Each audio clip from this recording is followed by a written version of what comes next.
अस्सलाम वालेकुम व्यूवर्स, आज मैं आप लोगों के लिए फ़ालूदा शरबत की रेसिपी लेकर आई हूँ। बहुत ही मज़ेदार बनता है, बहुत सिंपल सी है, झटपट तैयार हो जाता है। और रमज़ान में इसको ज़रूर ट्राई कीजिएगा क्योंकि बहुत फिलिंग होता है और हेल्दी भी होता है। तो इस वीडियो को लास्ट तक ज़रूर देखिएगा।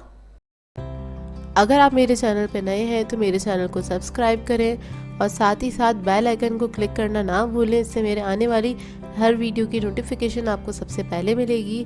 मेरी वीडियोस अच्छी लगे तो उसको लाइक करें और इसको शेयर भी ज़रूर करें। तो चलिए आइए वीडियो स्टार्ट करते हैं। इसके लिए मैंने एक गिलास ले लिया है और इसके अंदर मैं ऐड करूँगी 2 टेबलस्पून रूह अफ़ज़ा।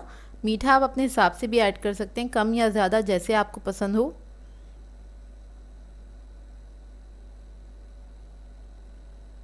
इसके बाद इसके अंदर मैं बर्फ़ ऐड करूँगी, ये भी हस्बे ज़रूरत आप अपनी मर्ज़ी के हिसाब से ऐड कर सकते हैं, कम या ज़्यादा। इसको मैंने थोड़ा क्रश कर लिया है बर्फ़ को, क्योंकि फ़ालूदा में ज़रा क्रश हुई भी बर्फ़ अच्छी लगती है, इस वजह से मैंने इसको क्रश कर लिया है। क्यूब्स नहीं ऐड करिएगा, क्रश करके ही ऐड करिएगा। तो ये ऐड कर दिया है। इसके बाद इसके अंदर मैं ऐड करूँगी कलरफुल सेवइयाँ। ये कलरफुल पास्ता है जो आपको इजीली मिल जाता है और सभी के घरों में मौजूद होता है, ये मैं ऐड कर दूँगी। और ये भी आप अपनी मर्ज़ी के हिसाब से ऐड कर सकते हैं, जैसे आपको पसंद हो, कम या ज़्यादा उस तरह से ऐड कर सकते हैं। मैंने तकरीबन 2 टेबलस्पून के बराबर ऐड किया है। एक लेयर हम इसकी लगा देंगे और इसके बाद मैं इसमें ऐड करूँगी तुखे मलंगा, बेसिल सीड्स।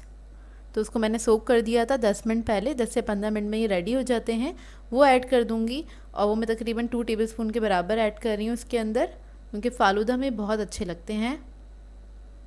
इसके बाद मैं इसमें ऐड करूँगी जेली। तो जेली आप लोग कोई भी फ्लेवर की ले सकते हैं और मैंने इसमें ली है स्ट्रॉबेरी फ्लेवर की, तो वो भी मैं 2 टेबलस्पून के बराबर इसमें ऐड कर दूँगी। फ़ालूदा गिलास आप लोग अपने हिसाब से बना सकते हैं, जो जो चीज़ें पसंद हैं वो ऐड कर दें। इसमें फ्रूट्स वगैरह भी आप लोग ऐड कर सकते हैं, जैसे आपको पसंद हो। और लेकिन बहुत मज़े का बनता है, बहुत रिफ़्रेशिंग होता है। रमज़ान में ख़ासकर गर्मियाँ हैं और कराची में तो कुछ ज़्यादा ही गर्मी है, तो आप इसमें बनाइए, इसको एंजॉय कीजिएगा। और ऊपर मैं टॉप पे थोड़ी सी और सेवइयाँ ऐड कर रही हूँ इसके ऊपर, और थोड़ा सा तुख मलंगा भी इसमें डाल दूँगी मैं, तकरीबन ½ टीस्पून के बराबर।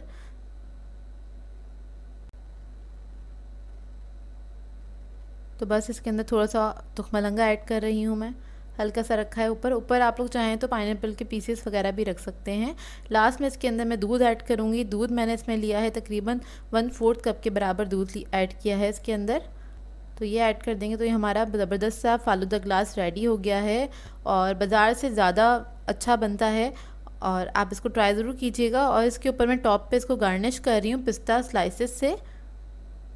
तो देखिए हमारा फ़ालूदा शरबत रेडी है। मैंने एक और ग्लास तैयार कर लिया था और ये बहुत ही मज़े का बना था। आप ट्राई ज़रूर कीजिएगा और अपना फ़ीडबैक ज़रूर दीजिएगा, बताइएगा ज़रूर कैसी लगी आपको ये रेसिपी। बहुत सिंपल सी रेसिपी है और इसको आपने आराम से मिक्स करना है स्पून के साथ, ये देखिए। और ये बहुत मज़े का लगता है, अफ्तार में आप इसको बना के एंजॉय कर सकते हैं और बच्चे तो बहुत शौक़ से पियेंगे क्योंकि इतना कलरफुल बनता है ये ग्लास। बस इसको हल्के हल्के से आप इसको मिक्स कर लें सब चीज़ों को जब सर्व करें उसके बाद। और अपनी फैमिली के लिए जब आप बनाएं तो इसी तरह से एक अच्छी सी प्रेजेंटेशन के साथ बना के उनको ग्लासेस सर्व करेंगे तो वो लोग भी बहुत खुश हो जाएंगे। सो व्यूअर्स, अगर आप लोगों को मेरी रेसिपीज़ अच्छी लगती हैं तो मेरे चैनल को सब्सक्राइब करें, लाइक करें, कमेंट ज़रूर किया करें, शेयर भी ज़रूर किया करें अपनी फ्रेंड्स के साथ, फैमिली के साथ। तो मुझे दुआ में याद रखिएगा। अल्लाह हाफ़िज़।